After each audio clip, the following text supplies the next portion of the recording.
వేరే ఇండ్లు చూసుకొని అక్కడ సెటిల్ అయిపోయాదమ్మా. 2 రోజుల్లో మనోహరి కూడా ఆ ఇంటికే వస్తుందిలే అని రాథోడ్ చెప్తాడు. ఇవిగో నీ బ్యాగులు తీసుకో అని యాదమ్మ చేతిలో పెట్టేసి బాయ్ యాదమ్మ అని బాగి రాథోడ్ ఇద్దరు బాయ్ చెప్తూ ఉంటారు. మనోహరిని నమ్ముకొని ఇక్కడికి వచ్చినందుకు నాకు బాగా జరిగింది. బాగిని పిల్లల్ని రాథోడ్‌ని ఇంట్లో నుంచి పంపించేద్దాం అనుకుంటే నేనే వెళ్ళిపోవాల్సి వస్తుంది. నాకు ఇలాంటి శాస్త్రి కావాల్సిందే అని అనుకుంటూ బాధపడుతూ యాదమ్మ వెళ్తుంది. తెల్లవారిన తర్వాత రాథోడ్ కారు తుడుచుకుంటూ హుక్కు స్టెప్పు, హుక్కు స్టెప్పు అంటూ డాన్స్ చేస్తూ కారు తుడుస్తూ ఉంటాడు. రాథోడ్ ఇదిగో కాఫీ అంటూ బాగి వస్తుంది.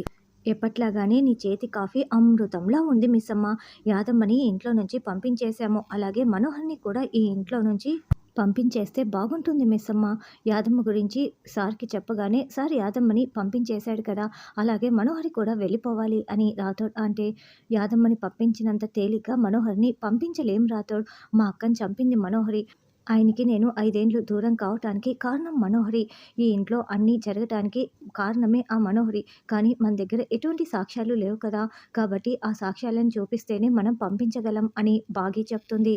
ఆ సాక్ష్యాలు ఉండింటే ఎప్పుడో పంపించేసేవాళ్ళం కదా మిస్సమ్మ అని రాథోడ్ అంటే, కానీ మనోహరి పాపం పండింది రాథోడ్. ఖచ్చితంగా పంపిస్తాము త్వరలోనే అని బాగి చెప్తుంది. అదిగో సారు వస్తున్నాడు మిస్సమ్మ అని రాథోడ్ చెప్తాడు. ఇక అమర్ బాగి దగ్గరికి రాగానే మిస్సమ్మ సారుకు కూడా కాఫీ తెచ్చివ్వు అని చెప్తుంటే, నాకేం అవసరం లేదు రాథోడ్ అని అమర్ అంటాడు. సార్ ఎప్పట్లాగానే అమృతంలో ఉంది సార్ మిస్సమ్మ కాఫీ తాగండి సార్ అని రాథోడ్ అంటే, అది నీకు అమృతమేమో నాకు కాదు అని అమర్ అంటాడు. నా చేతి కాఫీ తాగాలంటే రాసి పెట్టుండాలి రాథోడ్ అని బాగి చెప్తుంది. పిల్లల ఎగ్జామ్స్ జరుగుతున్నాయి. ముందు వల్ల చదువు మీద దృష్టి పెట్టు అని అమర్ అంటే, అంటే మళ్ళీ నాకు కేర్ టేకర్ జాబ్ ఇస్తున్నారా అని బాగి అంటుంది. యాదమ్మ లేదు కాబట్టి ఇప్పుడు నువ్వే పిల్లల్ని చూసుకోవాలి. అంత లేదు ఎగ్జామ్స్ అయ్యే వరకే నీ బాధ్యత. ఇంతకీ నా కూతురు ఎలా చదువుతోంది అని అమర్ అంటాడు. బ్రహ్మాండంగా చదువుతోంది. తనకన్నీ నా పోలికలే కదా ఇంటెలిజెంట్, జీనియస్ అని బాగి చెప్తుంటే కొంచెం ఎక్కువైనట్లు ఉంది కదా రాథోడ్ అని అమర్ అంటాడు. మిస్సమ్మ జీనియసే కదా సార్ అని రాథోడ్ అంటే, అలా చెప్పు రాథోడ్ మళ్ళీ నా గురించి నేనే సెల్ఫ్ డబ్బా కొట్టుకుంటున్నారు అనుకుంటారని బాగి చెప్తుంది.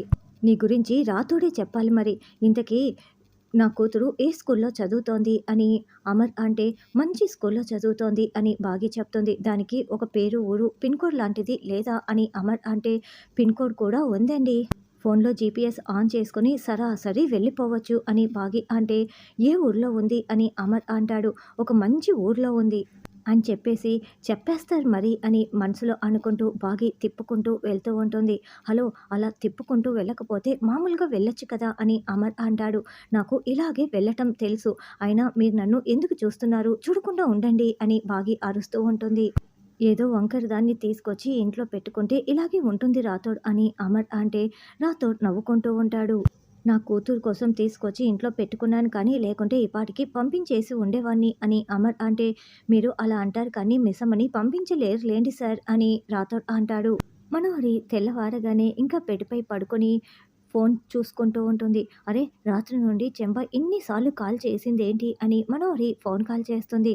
చెంబ ఫుట్‌పాత్ మీద అడుక్కుండే వాళ్ళ పక్కన పడుకొని ఉంటుంది. మనోహరి ఫోన్ కాల్ రాగానే మనోహరి అంటూ ఏడుస్తూ మాట్లాడుతూ ఉంటుంది. ఏ చెంబ ఎందుకు ఏడుస్తున్నావు అని మనోహరి అడుగుతూ ఉంటే, మనోహరి అసలు రాత్రి నుంచి నేను నీకు గుర్తుకే రాలేదా? నేను ఇంట్లో నుంచి బయటికి రాగానే నీకోసం నేను ఎన్ని సార్లు కాల్ చేశానో అప్పుడే మర్చిపోయావా మనోహరి? అసలు రాత్రి ఏం జరిగిందో తెలుసా? నేను బయటికి రాగానే అని చెప్తూ ఉంటే ఆ ఫ్లాష్ బ్యాక్ చూపిస్తూ ఉంటారు. చెంబ 2 బ్యాగులు మోసుకు వెళ్తూ ఒకచోట పడుకుందామని వెళ్తే, "ఏయ్! ఇది మా చోటు వెళ్ళు వెళ్ళు" అని ఇద్దరు ఆడవాళ్ళు తరిమేస్తారు. ఇంకొక చోటికి వెళ్తే, "ఏయ్! నువ్వు మా యూనియన్‌లో మెంబర్‌షిప్ తీసుకున్నావా? అసలు నువ్వు పేరు నమోదు చేసుకున్నావా? ఇది మా ప్లేసు వెళ్ళు ఇక్కడి నుంచి" అని ఇద్దరు మగవాళ్ళు కూడా చెంబాని తరిమేస్తారు. తర్వాత నేను ఒక చోటికి వెళ్ళి ఒక రూ. 100 లంచం ఇచ్చి ఏదో చోటు సంపాదించుకొని పడుకున్నాను మనోహరి అని చెంబ ఏడుస్తూ చెప్తూ ఉంటుంది. అయినా ఎందుకు చెంబా అలా ఏడుస్తున్నావు? 2 నెలల జీతం అమర్ నీకు ముందే చేతికి ఇచ్చేశాడు కదా! ఆ డబ్బులతో ఏ హోటల్‌లోనో రూమ్ తీసుకొని ఉండొచ్చు కదా! అని మనోహరి అంటే, ఈ ఐడియా నాకు అప్పుడు రాలేదు మనోహరి అని చెంబ ఏడుస్తూ ఉంటుంది. అయినా నువ్వు కోల్కతాలో పెద్ద మంత్రగత్తెలా ఒక వెలుగు వెలిగావు కదా! ఇప్పుడు నీకేం పని చేతకానట్లు ఎందుకు ఇలా ఏడుస్తున్నావు? అని మనోహరి అంటే, ఈ 5 ఏళ్లలో నేను అన్ని మంత్రాలు మర్చిపోయాను మనోహరి. ఇప్పుడు నాకు అమర్ ఇంటి విలువ బాగా తెలుస్తోంది. 3 పూటలా అన్నం తింటూ హాయిగా ఉండేదాన్ని. ఇప్పుడు ఈ పరిస్థితి నాకు వచ్చింది కాబట్టి సరిపోయింది. అదే నీకు ఆ పరిస్థితి వస్తే నువ్వు ఒక్క రాత్రి కాదు కదా! ఒక్క గంట కూడా ఉండలేవేమోనని చెంబ అంటుంది. ఏంటి నీ పరిస్థితి నాకు రావాలని శపిస్తున్నావా? లేకుంటే కోరుకుంటున్నావా? అని మనోహరి అంటే చెప్తున్నాను అంతేనని చెంబ అంటుంది. నువ్వేం బాధపడకు. నేను మళ్ళీ నిన్ను ఈ ఇంట్లోకి తీసుకువస్తానులే అని మనోహరి అంటే ఎప్పుడు? అని చెంబ అంటుంది. వీలైతే ఈరోజే నేను అమర్‌కి చెప్పి చూస్తాను అని మనోహరి అంటే అమర్ ఒప్పుకుంటాడా? అని చెంబ అంటుంది. 5 ఏండ్లు దూరమైన బాగినే ఇంట్లోకి రప్పించిన దాన్ని నిన్ను నేను రప్పించలేనా? వీలైతే ఈరోజే చూస్తాను. నువ్వు మాత్రం మాటి మాటికి కాల్ చేయకు అని మనోహరి చెప్తుంది. తర్వాత అంజు పాప ప్లేస్‌లో వేరొక పాపని మనకి రీప్లేస్ చేసి చూపిస్తూ ఉంటారు. బుజ్జమ్మ కంటే చిన్న పిల్లలాగా ఈ పాప మనకి కనిపిస్తూ ఉంటుంది. "రండి రండి పిల్లలు త్వరగా వెళ్ళండి" అని బాగి పిలుస్తూ అందరికీ లంచ్ బ్యాగులు ఇస్తుంటే బుజ్జమ్మ మాత్రం మెట్ల కింద దాక్కొని ఉంటుంది. అలా బాగి ముగ్గురు పిల్లల్ని మాత్రమే స్కూల్‌కి పంపిస్తుంది. రాథోడ్ కూడా బుజ్జమ్మని గమనించుకోకుండా ముగ్గురు పిల్లల్ని కారులో ఎక్కించుకొని వెళ్తారు. ఇదేంటి అందరూ స్కూల్‌కి వెళ్తుంటే ఈ పిల్ల ఇలా మెట్ల కింద దాక్కొని ఉందే అని మనోహరి అనుకుంటూ అరుంధతి నువ్వెందుకు స్కూల్‌కి వెళ్ళకుండా ఇలా మెట్ల కింద దాక్కున్నావు అని అడుగుతూ ఉంటే, చూసేశారా ఆంటీ ఎవరికీ చెప్పకండి అని బుజ్జమ్మ అంటుంది. ఏ నువ్వు హోంవర్క్ చేయలేదా? అందుకే స్కూల్‌కి బంక్ కొట్టావా అరుంధతి అని మనోహరి అంటే, లేదాంటీ నేను మా క్లాస్ ఫస్ట్ నేను బాగా చదువుకుంటాను. అలాంటివి ఏవి కూడా చేయను అని పాప చెప్తుంటే, మరి ఎందుకు స్కూల్ ఎగ్గొడుతున్నావు చెప్పు అని మనోహరి ప్రశ్నిస్తూ ఉంటుంది. అయితే ఈ లోపలే మనోహరికి ఫోన్ కాల్ రావటంతో అక్కడి నుంచి వెళ్తుంది. కొంత దూరం వెళ్ళిన తర్వాత బుజ్జమ్మెక్కడా అని పిల్లలందరూ చూసుకుంటూ ఉంటారు. అయ్యో! బుజ్జమ్మ కారు ఎక్కలేదే! మనం ఎక్కించుకోకుండా వచ్చామే! ఇప్పుడు ఎలా అని రాథోడ్ కంగారు పడుతూ ఉంటే, "యూ టర్న్ తీసుకో రాథోడ్. మనం బుజ్జమ్మని ఎక్కించుకొని మళ్ళీ స్కూల్‌కి వెళ్దామని" ఆనంద్ అంటాడు. "ఈ ట్రాఫిక్‌లో వెనక్కి వెళ్లి తీసుకురావడం చాలా కష్టం ఆనంద్ బాబు. ఒక పని చేస్తాను. నేను సార్‌కి ఫోన్ చేసి బుజ్జమ్మని సార్‌ని తీసుకురమ్మని చెప్తానని" రాథోడ్ కాల్ చేస్తాడు. "ఏంటి రాథోడ్ పిల్లల్ని డ్రాప్ చేసి రిటర్న్ అయిపోయావా?" అని అమర్ అడుగుతూ ఉంటే, "సార్ బుజ్జమ్మని ఎక్కించుకోవటం మర్చిపోయాను సార్" అని రాథోడ్ అంటాడు. "సరే వచ్చి తీసుకువెళ్ళు" అని అమర్ అంటే, "ఈ ట్రాఫిక్‌లో తీసుకురావటం మళ్ళీ చాలా కష్టం సార్. రిటర్న్ రావాలంటే చాలా ట్రాఫిక్ ఉంది" అని రాథోడ్ అంటే, "సరేలే నేను తీసుకొచ్చి డ్రాప్ చేసేస్తానని" అమర్ అంటాడు. "అలాగే సార్" అని రాథోడ్ ఫోన్ పెట్టేస్తాడు. ఫోన్ మాట్లాడి వచ్చిన తర్వాత మనోహరి ఇంకా బుజ్జమ్మ మెట్ల కిందే దాక్కుని ఉంటుంది. ఈ పిల్లేంటి ఇంకా అక్కడే దాక్కుని ఉంది.